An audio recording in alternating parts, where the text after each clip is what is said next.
you call a game that could have gone either way. But at the end of the day, the win is a win. And we got the dub. So, ladies and gentlemen, the Ravens, despite sloppy first half, they go out there in the second half and wake themselves up by going out there and showing that they're still capable of running the football against the Arizona Cardinals and beating them by a score of 31-24.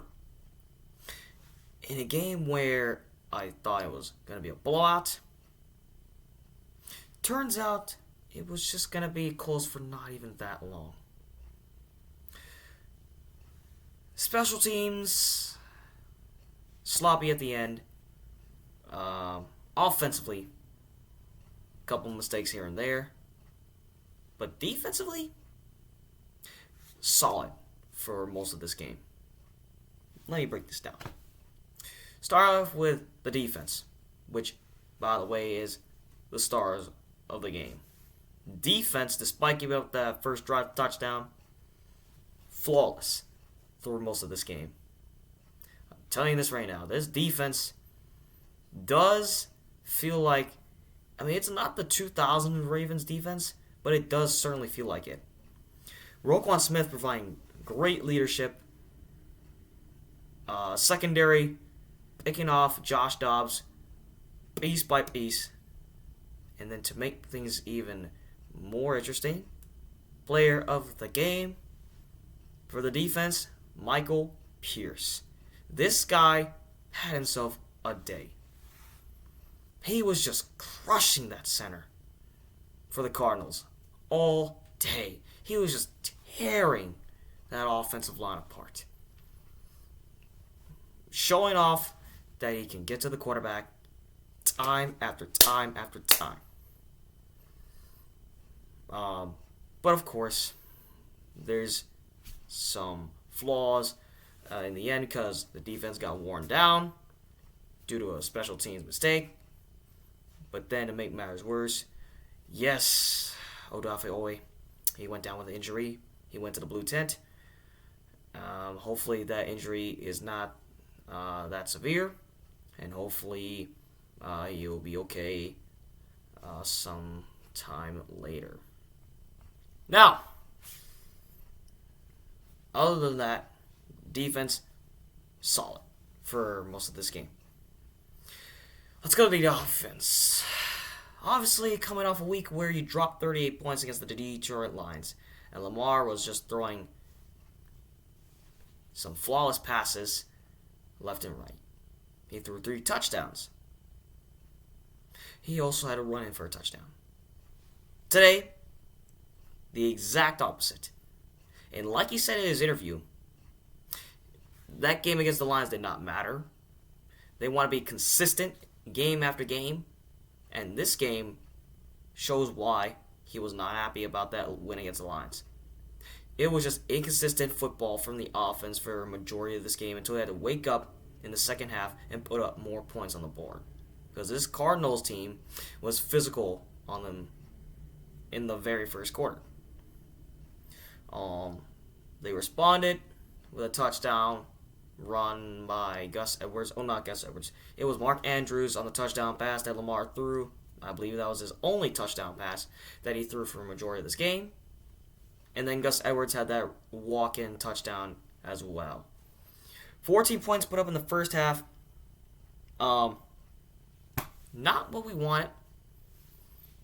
But that's how the offense has been for a majority of this game. Inconsistent.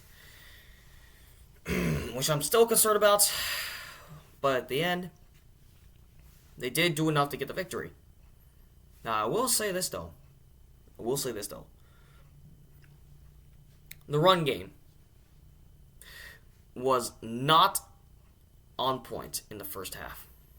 They were just hold down to 30 rush yards in the first half. And then in the second half, they had to wake up.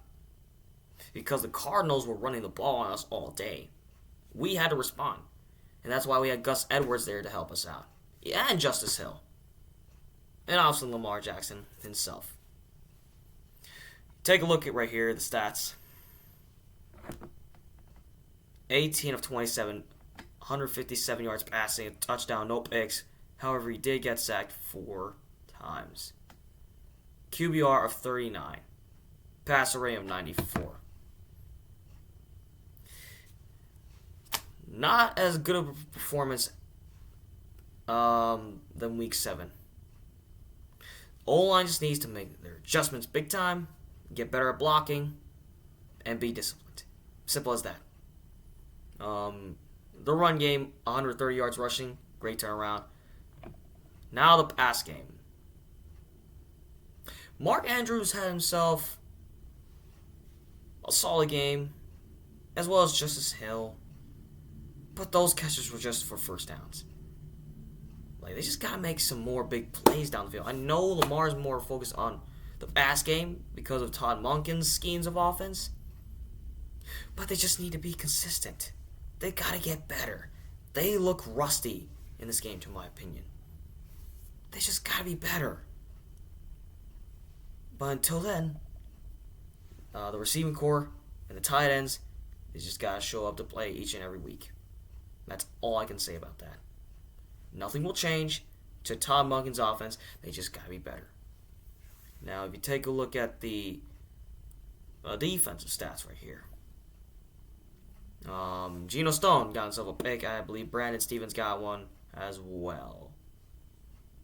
I'm going to be honest right here. The secondary is holding down opponents to 13.5 points per game. However, in this game, I mean, you did give up 24 points to the Cardinals, but it is what it is. Because the special teams made that costly mistake. Nelson Aguilar, if you made that play again next week, we're going to call you out. Especially when you didn't do anything at all today. But not going to get into too much of that. Overall in this game, nothing too special stands out. But all that matters is getting the win, and we got here. We move on to 6-2 in the year.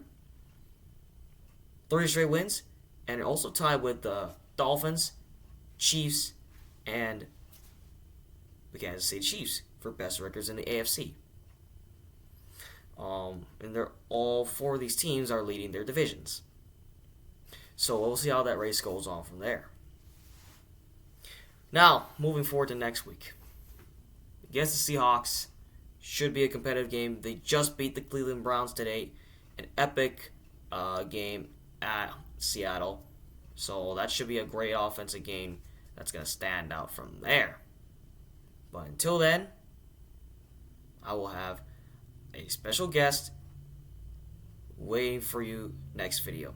So stand by, because that pregame view or pregame video will definitely be something. So at the end of the day, Ravens get the win in the most inconsistent fashion either way. Defense played solid. Offense finished the game back in one piece after a sloppy first half. Somewhat of an inconsistent third quarter. And you finish out strong in the fourth quarter. Special teams needs to get better.